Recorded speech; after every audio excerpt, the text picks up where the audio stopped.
¿qué tal? ¿Cómo están? Les saluda Edson Sánchez y a partir de este momento vamos a comenzar a analizar las economías mundiales y cómo ha sido su impacto en las últimas horas. Acompáñenme a revisar los titulares de esta jornada.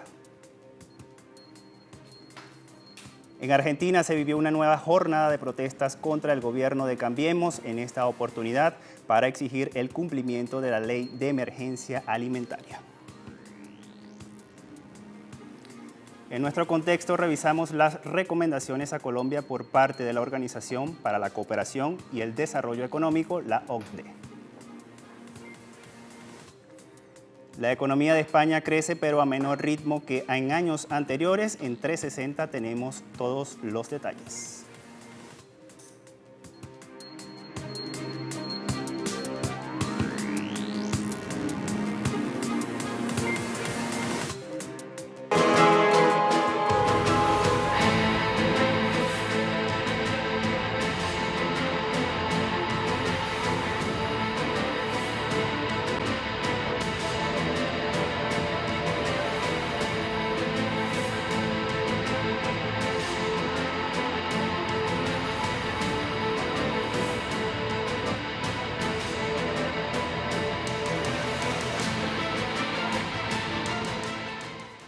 En medio de una elevada inflación en Argentina, ciudadanos decidieron hacer una protesta frente al Ministerio de Desarrollo Social en Buenos Aires. Todo esto para reclamar a la administración de Cambiemos el incumplimiento de la ley de emergencia alimentaria. ¿Cuáles son las razones de estos reclamos? Vamos a precisarlo en nuestra siguiente historia. En Argentina, la ley de emergencia alimentaria entró en vigencia el 30 de septiembre.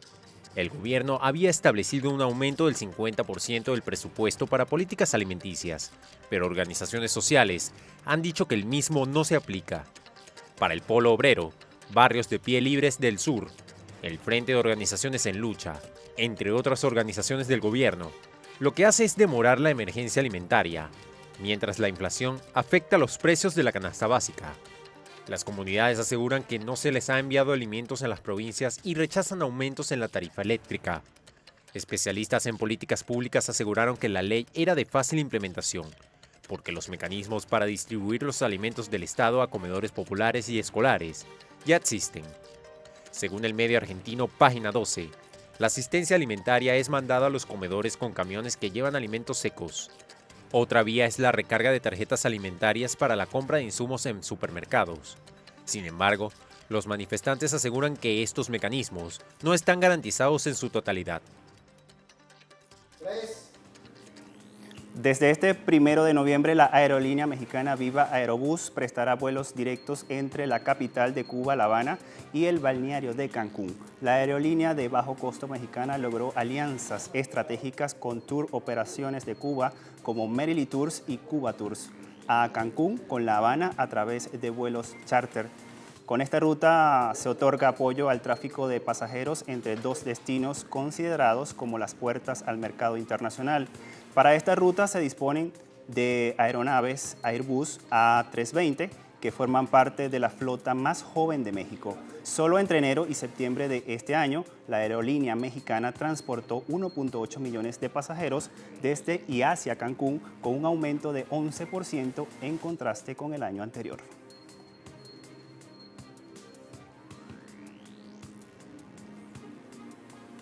El gobierno de Perú emitió un decreto para reactivar diversas obras públicas en el país. El decreto de urgencia establece medidas extraordinarias para la reactivación de obras públicas paralizadas en el ámbito nacional y totalizan unas 867. De acuerdo con la Contraloría General de la República, a nivel de gobierno nacional y regionales, las obras están valoradas en 16.870 millones de soles. Del grupo de obras congeladas, unas 528 se encuentran en nivel de avance físico igual o superior al 50%. La paralización de obras se da en medio de un contexto macroeconómico medianamente positivo, pues organismos internacionales como el Banco Mundial calculan que el PIB del país estará en 2.6% en este año.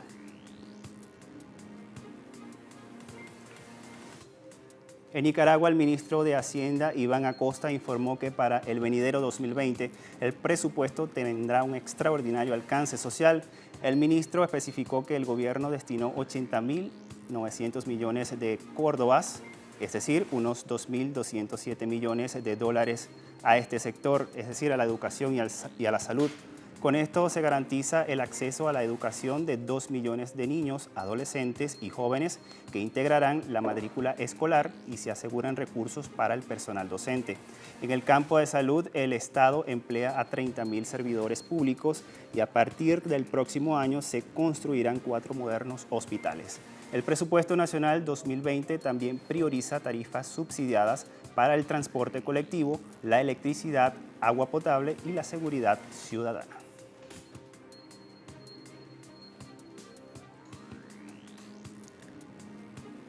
La empresa Fomento de Construcción y Contratas colabora con la justicia panameña. Todo esto para aclarar si sus directivos recibieron pago de comisiones para obras de 2 líneas del metro y la ciudad de Salud, la capital del país.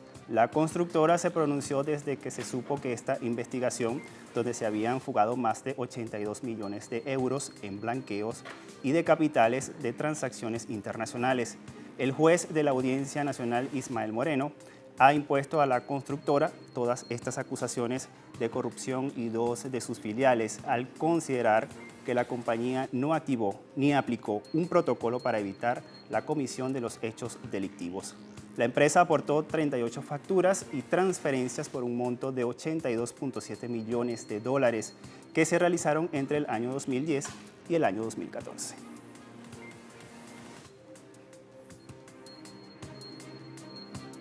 Momento de hacer nuestra primera pausa. En contexto revisamos todos los datos de la OCDE para Colombia. No se aparte, esto lo vamos a estar analizando al regreso de esta pausa. Ya volvemos con más.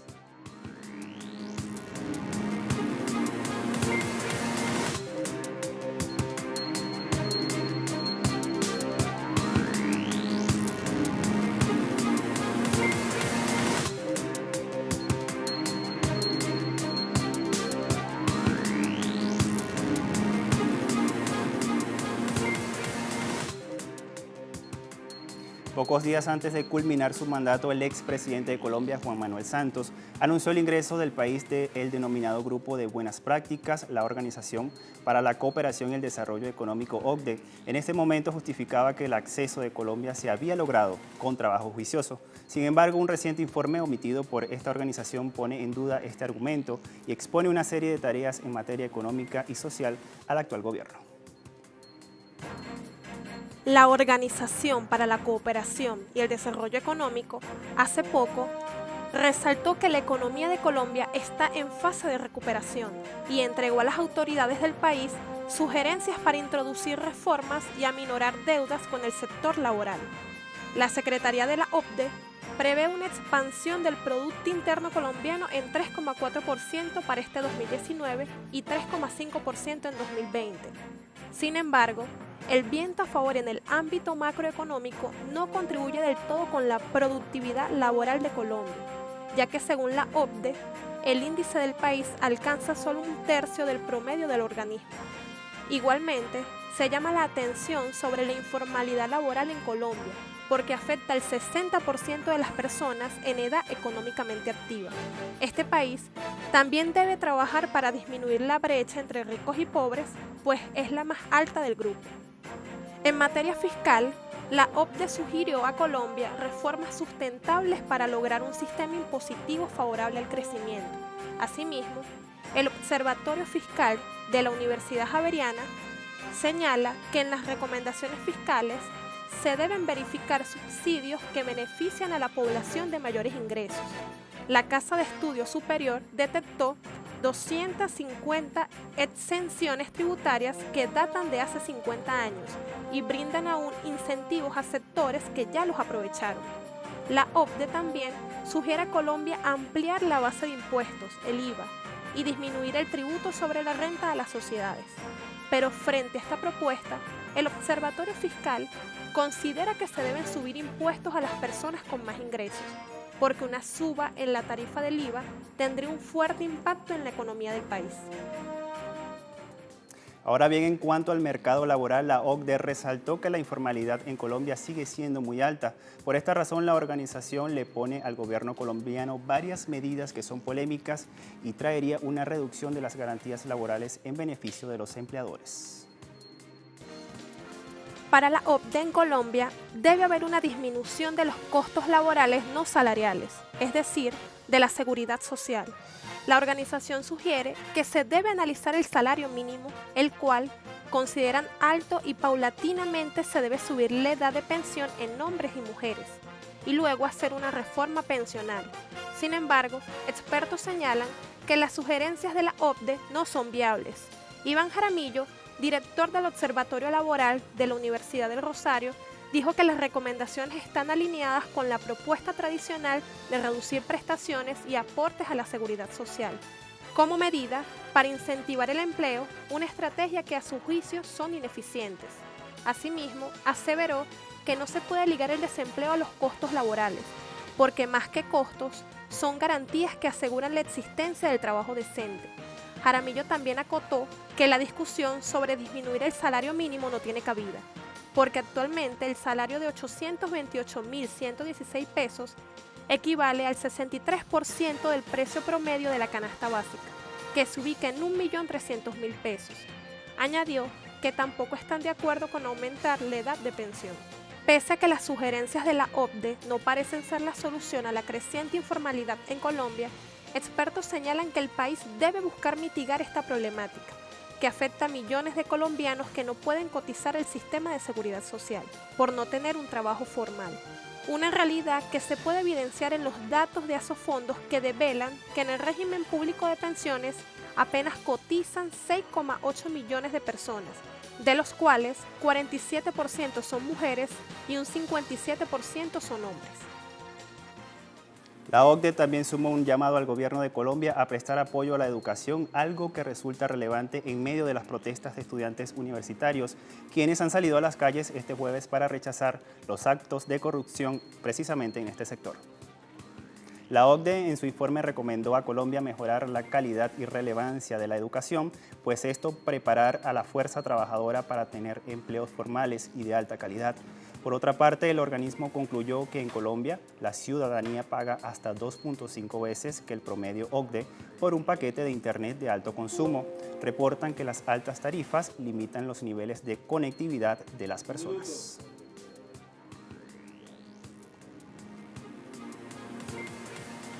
Hacemos un alto y regresamos en nuestro segmento 360. Vamos a revisar el crecimiento económico en España. No se aparte, ya volvemos con más.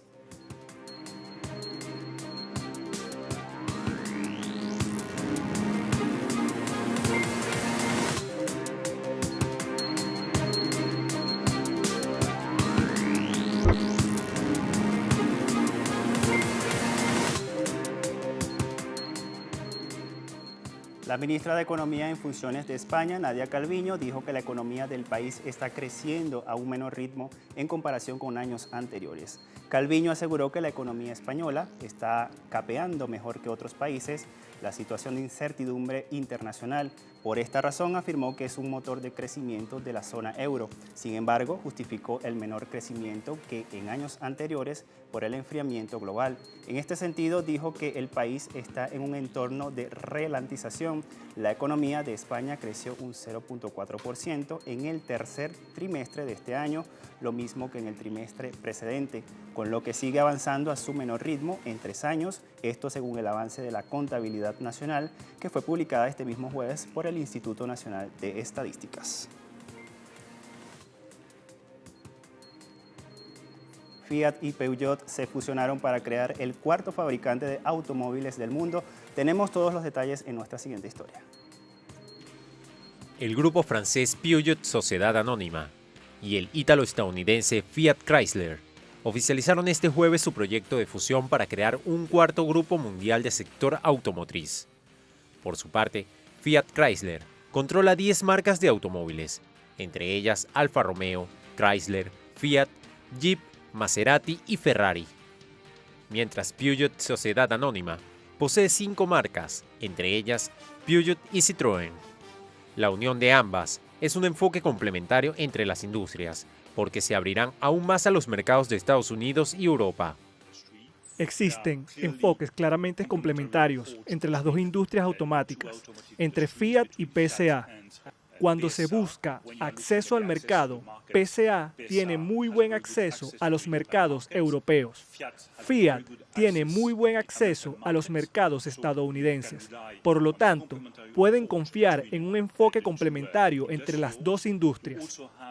Fiat Chrysler y Peugeot Sociedad Anónima tienen más de 400.000 empleados a nivel mundial y la producción de automóviles conjunta alcanzó 8,7 millones de unidades en 2018, mientras que el volumen de negocios superó los 180.000 millones de euros. Hablamos ahora de Canadá. El Instituto de Estadística Nacional reportó que la economía del país tuvo un alza de 0.1% en agosto, pero estos resultados no eran lo que ellos precisamente esperaban. Según el instituto, 14 de 20 sectores industriales que monitorearon tuvieron una expansión, mientras que los otros 6 decrecieron. También los productores de bienes registraron un alza de 2.0%, luego de 2 meses de caídas. Por su parte, los sectores de servicios aumentaron 0.1% y el comercio mayorista disminuyó 1.3%. A su vez, la agricultura, silvicultura, pesca y caza arrojaron ganancias. Señalaron que pese a estos datos macroeconómicos muestran una buena salud, las cifras también evidencian claramente dificultades en gasto público y una ralentización en el crecimiento del Producto Interno Bruto.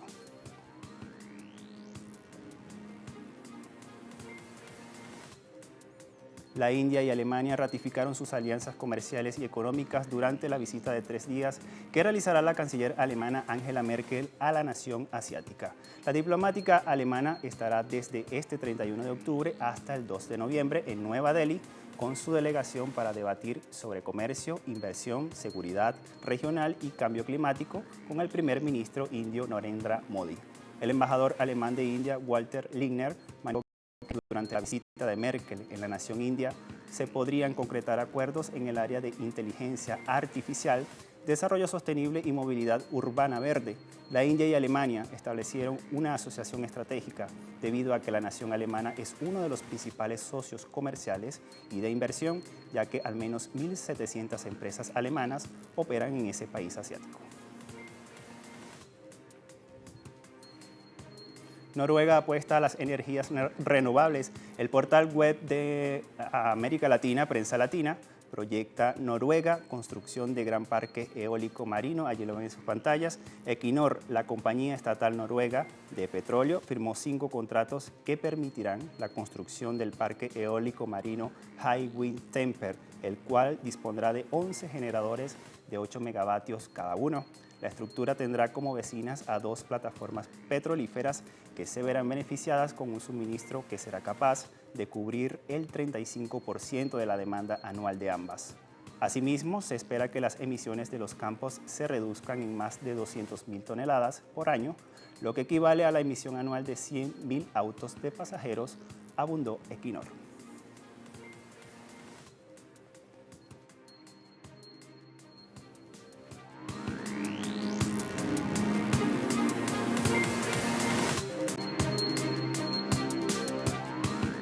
Tiempo de revisar los indicadores petroleros al cierre de la jornada de este jueves. El barril de petróleo intermedio de Texas, conocido como WTI, marcó $53.72 el barril y perdió 2.22%. El barril de Brent de referencia europea se ubicó en $60.06 el barril, a la baja con 0.83%. El crudo venezolano se ubica en 367.26 yuanes, con un aumento de 6.11 yuanes al cierre de la semana pasada. Y con estos indicadores ponemos punto final a esta edición de Impacto Económico. Recuerde visitar todas nuestras redes sociales, Impacto Económico y también @EdsonTelesur. Gracias por su compañía. Hasta la próxima.